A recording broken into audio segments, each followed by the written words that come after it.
Hey guys, so I want to show you my Magic Find Boneshatter Berserker build today. Now this is a pretty interesting, unique build, I think. I don't think I've really seen anybody else ever do a Boneshatter Magic Find build before, so that's kind of one of the reasons I wanted to do it. I'm always trying to do new and different things that are like original and stuff like that. It is definitely carried by the axe that I crafted. I know a lot of people that watch the YouTube channel are probably familiar with that video I did on crafting the axe, and that kind of is what makes the whole build possible. Is pretty much typically with any kind of Magic Find build you're going to do is you're going to slap on a really strong weapon and then a whole bunch of Magic Find gear that doesn't really give you anything but Magic Find. And for you guys that don't know what Magic Find is, it's increased item quantity and increased item rarity on your gear.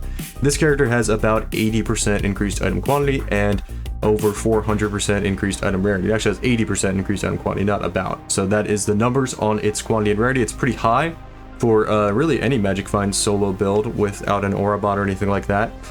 So yeah, it's very powerful, and I think it's pretty competitive with a lot of other meta Magic Find builds, depending on like the type of map you do. It's not going to be as good on a more like open map where a bow character would kind of shine a little bit more with you know, like Cemetery, where it's wide open, you're getting like a lot of ranged attacks going out in all different directions with like Tornado Shot and Lightning Arrow with Mana Forged Arrows and stuff like that. But on Crimson Temple, it really crushes through the maps pretty fast. So I'll show you guys like a nice 5-minute showcase here of the map. I'll talk a little bit about the build while the map is going on. Some things to note is the build is not even in an optimized state. I've kind of like willfully taken out of an optimized state. We're using a Herald of Ash really just so you guys can see some cool explosions. For the build, we should be using like a Tempest Shield with this, which is 25% mana reservation, which reserves our life with Herald of Ash is what we're doing, but we don't really need it. We don't really need it. We have so much defense and damage that it doesn't really feel necessary, and I kind of rather just run cool looking Herald of Ash explosions. So that's why we have those, and I think you guys will appreciate having those. But anyway, let's get into the map and I'll show you guys the build, and we'll talk a little bit about the map and the build and everything while we're watching. The juice is we're using strongboxes, double strongbox sextant, enraged strongbox sextant with Beyond and Abyss, an Abyss sextant. So that's the sextant setup, and then we use Gilded Reliquary, Gilded Divination, Gilded Abyss, and Gilded Ambush, with Ambush on the map. So that's our setup here. We roll the maps to over 100% quantity. As you can see here, we get a 7 Years Bad Luck drop from our nice Magic Find without even using strongboxes. No strongboxes opened and already a 7 Years Bad Luck drop. This is a really good map. Partially, I did a few maps of recording, and this map had some really nice drops on it. I actually had another map that I did that was a little bit better looking performance-wise, but this map had really good drops. As you can see, we got a Divine Orb there, and people like seeing nice drops, so I decided to include this one instead of the other one. It's got a couple more drops coming up later, so it was a really kind of OP map for us. Usually this is a lucky scenario, right? I don't want to make it seem like this happens every map for people that don't do Magic Find. This is like a 1 in, I don't know, a 1 in 100 maps kind of drops we get in this map. But it's nice, and I figured people would like seeing the cool drops, so I included this one. And yeah. So as far as the build and the performance, you can tell we're kind of just crushing through everything, no problem. 20% is pretty easy for the build, I would say. We really don't die into anything, except like sometimes Mana Siphoners will get us because we get our mana drained, and because we're using Leap Slam with our mana, sometimes like we just get stuck in a Mana Siphoner thing and we can't move, because our movement speed actually isn't that great, but we move around with Leap Slam as an attack build. So as you can see, moving around the map isn't a problem, but if we get a Mana Siphoner draining our mana, that can be a little bit of a problem, but most of the time it's not. We just kill everything super fast. If we get Soul Eater, we turn into Godzilla basically, and we just stomp on all the monsters. I'll show you, I think we get a Soul Eater in this map, so I'll show you guys what that looks like. But yeah, as you can see, it clears everything pretty effectively. We do have like Beyond on the map, so it kind of, the monsters are kind of constantly spawning, so it makes the maps take a little bit longer with Beyond. Well, kind of a lot longer, because the monsters just keep spawning up. You kill like, you know, you kill like 3 packs for every 1 pack you kill basically with Beyond, or it kind of feels that way sometimes. So the maps are taking a little bit longer with Beyond, so it'll be much faster without Beyond, but it's still going through this map. I think we end up doing this whole map in about 5 minutes, which is pretty much the average if I'm really going for speed with the build. We could clear at the end, which would probably save some time, but it kind of doesn't really matter. You could pick up loot at the end, or you could clear and then pick up loot with the build. It doesn't really matter. You're actually pretty strong without Headhunter buffs, so it doesn't really matter which way you do it or not. It's not like you need your Headhunter buffs up in case you run into any monsters. Obviously it helps, but you can kill most stuff as long as you're not trying to fight a Beyond boss or a Delirium boss with no Headhunter buffs up, you're usually fine. And even if you have to fight one without your buffs up, it's definitely doable.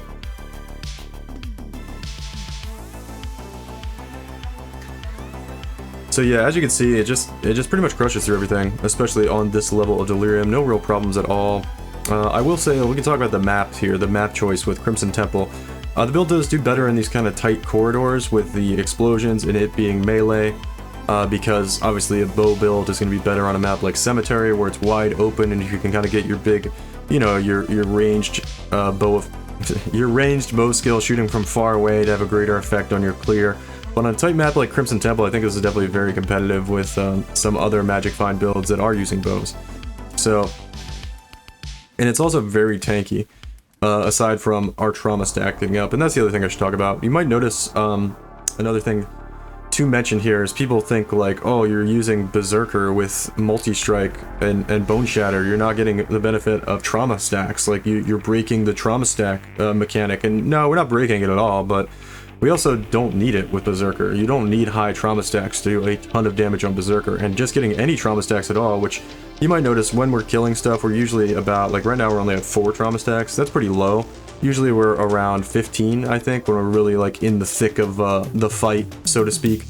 And that's usually what I put the average at. If you notice, like, you know, you can keep an eye at the buffs at the top and look at that trauma stacking. Usually around 15 when we're really killing a lot of stuff. The map's kind of slowed down at this point, but yeah, we don't want a lot of trauma stacks with Berserker. So, because we'll kill ourselves. If we get up over like 30, 35, which is really the kind of the area where we kill ourselves with Berserker, but we have Multistrike, so we're not getting a trauma stack every time we hit. We're getting a trauma stack every other time we hit, which is intentional. I would actually prefer to have Awakened Multistrike because we get more damage from that, and we actually don't get a trauma stack every other hit. We get it every third hit with Awakened Multistrike. So that would be more ideal, and I would have to basically never worry about trauma stacks at all. Because we don't really need the added more multiplier from trauma stacks on the build. It's nice, and it's definitely a positive, but we don't need it. You get so much damage from Berserker and all the stuff on Berserker Ascendancy that you really don't need it, and it's just more of a pain to stay alive through the trauma stacks on the build, more than anything. So, how I've set this build up with Berserker and Multistrike and trauma stacking not getting high enough, and oh yeah, we get a double Divine Ore drop here, is really nice. That was the last like big drop we got in the map, so it was a really good map here. But anyway, how I've set the build up using Berserker and Multistrike with trauma stacking on Boneshatter is very intentional. I played this build a couple times before, mainly in Sentinel League. I tried the build out for the first time, and it was doing, you know, if you looked at Boneshatter, it was nothing but Slayers on PoE Ninja, and then there was me doing a cold conversion Boneshatter Berserker build doing like, I don't know, 10 times the damage of all the other Boneshatter builds. So yeah, as I was saying, the Boneshatter setup is definitely intentional, and it works very well. The other thing I should mention is it's very hard to get to that 30 to 35% or 30 to 35 stacks of trauma stacks with Boneshatter on this version of the build. It really only ever happens if we have Soul Eater and we're just like endlessly attacking with Soul Eater with like massive crazy amounts of attack speed and Soul Eater buffs. It's pretty hard to do otherwise. So that's really the only time I really have to watch out for trauma stacks killing us, is if we have Soul Eater. So, but you're killing everything so fast on Soul Eater anyway, it's really hard to get up to enough trauma stacks on the build to kill yourself, which is intentional, and I've kind of designed it as kind of like a fail-safe for your trauma stacks getting too high. Obviously, doing more damage when you have trauma stacks is great, but we don't want to get too high and kill ourselves, but it's really hard to do. Honestly, like I said, it really only happens when you get a Soul Eater buff from Headhunter. It's pretty much impossible to do without Soul Eater. So, the trauma stacked with Boneshatter, something I wanted to talk about for sure. A lot of people are kind of like usually wondering, like, oh, you're using Berserker with trauma stacking and Multistrike, that doesn't work. But no, it's set up exactly the way I want it to be set up, and it's very intentional how I've set it up. So sometimes I get some people asking about like, why are you doing this? It doesn't make sense. But no, it makes perfect sense if you really break it down, which is what I've tried to explain here. But anyway, so let's talk about the gear. We are using the main crux of the whole build is this axe. I crafted this league. I made a couple videos on it. It was a really fun thing we did. Kind of like a big project I had for this league was to craft the first time I've crafted a mirror tier weapon. A little scuffed on the Crucible tree. Admittedly, I should have done it a little bit differently. In hindsight, it's not really something I want to talk about in this video a lot, but it's still very insane. These 3 last nodes are perfect, and the first node is a little bit of a settle, but we can talk about that another time in a different video.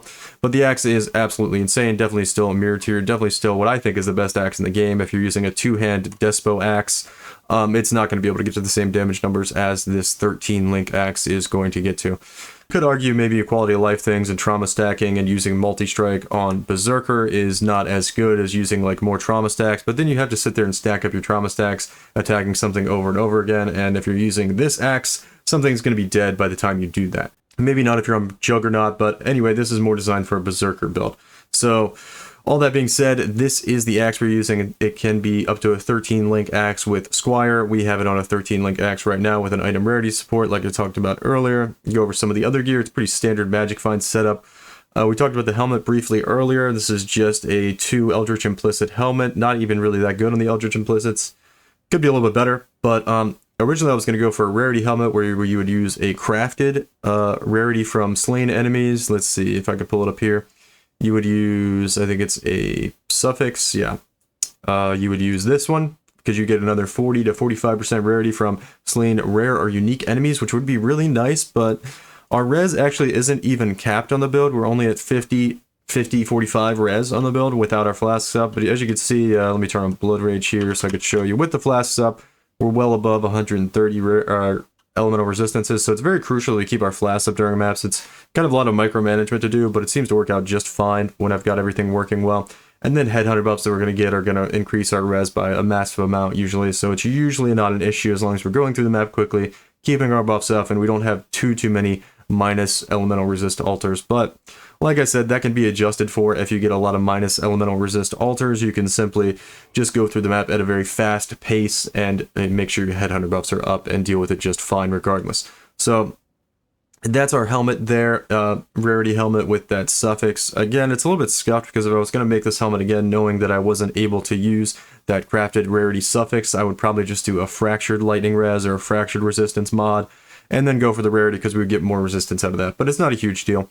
The rings, I could also get more resistance on these rings. These are pretty good Ventress Gambles. I think I bought both of these for about 5 divines each. They're worth more at this point in the league now. I think they're worth 10 or 15 divines each, so I could upgrade my rings if I wanted to get more res on my rings and maybe be closer to actual res capped without needing flasks, which would be really nice, but again, it's not necessary. The build's functioning just fine the way it is. And then we have a 50% reduced extra damage from crits, corrupted Greed's Embrace here with 15 quantity and 49 rarity. Very nice. It's also got a pretty nice cold res roll, which is important as you saw the state of our elemental resistances. A little bit sketchy, but perfectly functional the way they are. I'm not going to talk about the Ventress Gambles too much. You could take a look at them. They're just pretty good Ventress Gambles, not amazing. I could upgrade some more. I could get like some 20 divine Ventress Gambles if I wanted and have like much higher res with a little bit better rarity. Be nice, right? But it's definitely not necessary. We have a Squire. I'll show you the Crucible tree on our Squire. It's very nice for the build. We need some intelligence on the build, so we have intelligence. We have 20% spell suppress at the cost of minus 5% of the damage prevented by spell suppress, which is definitely a good trade-off, definitely worth it, I think. So we're pretty much capped on spell suppress with a lucky spell suppress chance, which gives you like statistically like 20% more chance is how it's calculated in PoE Ninja. With that, we're at like 80% spell suppress with lucky spell suppress chance. So we're pretty much spell suppress capped. There's probably some hits that are going through that aren't. But then we have 80 maximum life here on the first node, which is really, really nice as well. That reduced armor evasion rating energy shield only applies to the local armor evasion rating and energy shield on the Squire, which is definitely doable. We don't really care too much because the armor and evasion rating from Squire isn't that big. So that's definitely a great trade-off for us. Gives us a lot more life there. Gold worms, we just have a non-corrupted pair of gold worms. We could definitely get a corrupted pair of gold worms. This has a perfect quant and perfect fire res roll on them, which is really big for us. And then a nice enchant. Headhunter, this is just a headhunter, not corrupted or anything, with pretty okay rolls. I could probably divine it for a little bit better rolls, but we haven't. So this is another kind of unique part of the build here because we're using Ascetic to really up our rarity. Using an Ascetic setup gives you a ton of rarity from your amulet, which you normally wouldn't get, and 15 quant, which is pretty competitive with using like a Eyes of the Great Wolf amulet with 20 quant on it, but this gives the added benefit of 100 increased rarity, and also you get the rarity on the implicit, which is really nice. And if you can make an Ascetic work for your build with a Magic Find, it's very, very good, and we can with this build. So we used the white gauntlets here and the blue helmet to make the Ascetic work for that rarity of items found with a normal item equipped, which is our gauntlets, and increased quantity with a magic item equipped, which is our helmet. So what we do here, because I do want this non-vol strike skills target 2 additional enemies from Eldritch Implicits, and the converted to cold damage. For the other Eldritch Implicit, we're able to just put Eldritch Implicits on the gloves and keep them white, which is a cool thing that I don't see a lot of people really taking advantage of very often with an ascetic amulet with Magic Find. Most people are going for Eyes of the Great Wolf and doing some other things. To talk a little bit about, I think that covers all the basic gear here. We'll talk about the flask setup here. We use a Divination Distillate with Petrified Blood setup. I'll go into that when I talk about the gems. And then we need a lot of armor on the build because our base armor from our chest piece is not very high, and with trauma stacks doing physical damage to ourselves, we need a lot of armor. We do have endurance charge setup as well, and then we have a Progenesis, which is really, really helpful.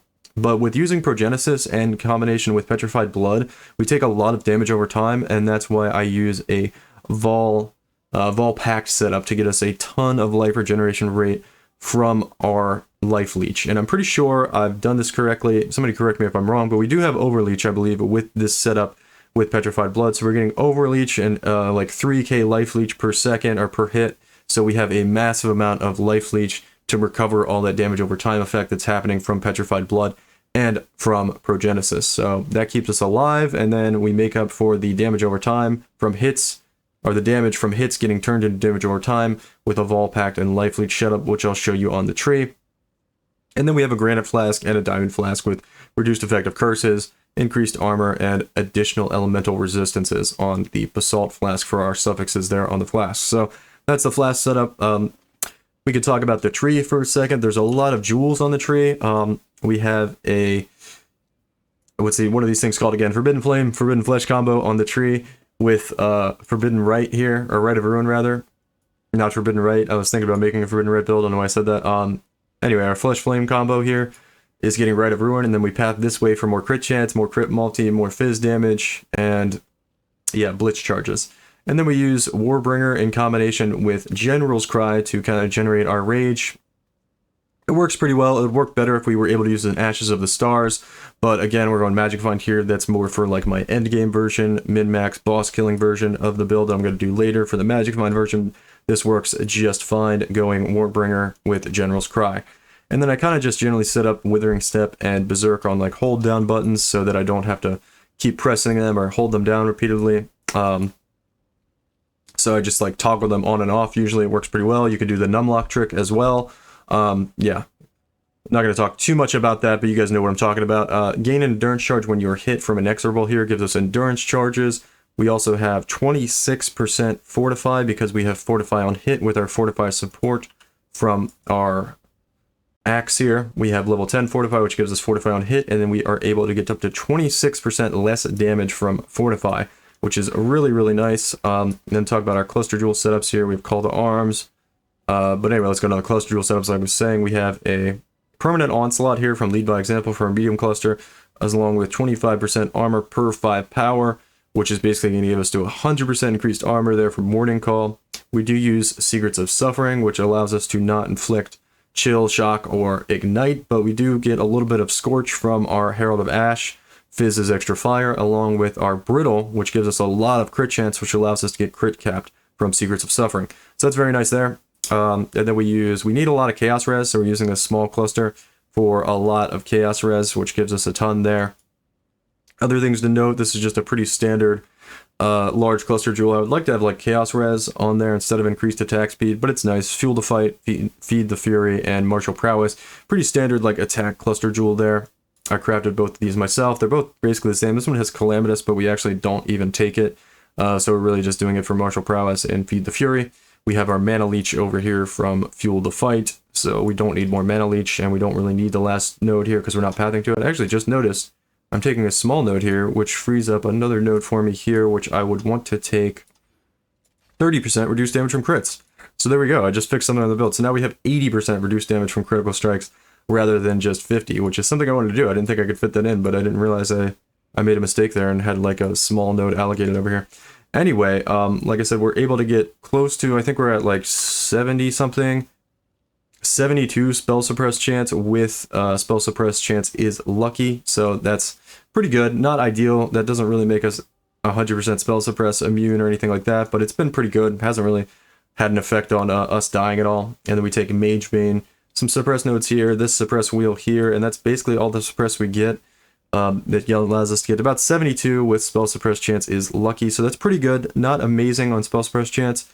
And then the other big things we take is this Vol Pact, which gives us no life regeneration rate, which is a little bit painful, but we kind of need it, which makes us completely like a life leech based build, which seemed to work out well with Progenesis and Petrified Blood kind of recovering our life, and us having the Overleech from being Petrified Blood works out really nicely. As you can see from the maps, we're pretty tanky. Doesn't really feel like we're in danger ever doing like super juiced maps, so that's really good.